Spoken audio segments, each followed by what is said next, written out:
चोली फाड़ दिहस सखी से पिया में बेतिया के लइका लागे कि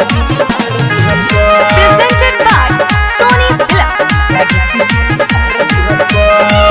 सखी से पिया में बेतिया के लइका लागे कि चोली फाड़ दिहस सखी से पिया में बेतिया के लइका लागे कि चोली फाड़ दिहस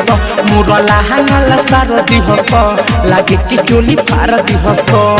कोनो मारे ढेला कोनो कोन खींचला रे हमरा समझ में कुछ न आवे सके जावा खारो दिहस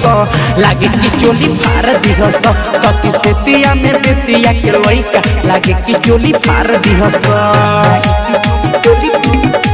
लागे कि चोली फाड़ दिहस लागे कि चोली फाड़ दिहस का कहीं देखी गदे राजल जवनिया बहुत माल सबे पूछी नचनिया का कहीं देखी गदे राजल जवनिया बहुत माल सबे पूछी नचनिया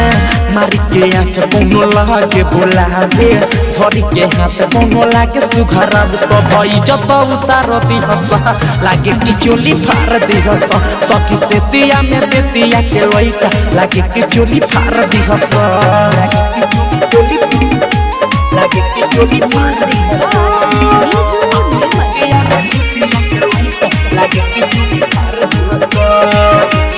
फाड़ दिहस अखिलेश प्रेमी नहीं छोड़ता कलाई के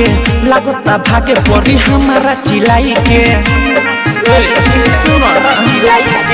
अखिलेश प्रेमी नहीं छोड़ता कलाई के लागता भागे पड़ी हमारा चिलाई के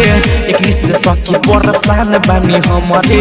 दुनु को बारा दाबी कही दी बम रजनीकांत चंदन करे बोला जोर लागे कि चोली फाड़ दिहस सखी से पिया में बेतिया के लइका लागे कि चोली फाड़ दिहस आर के रिकॉर्डिंग स्टूडियो बेतिया।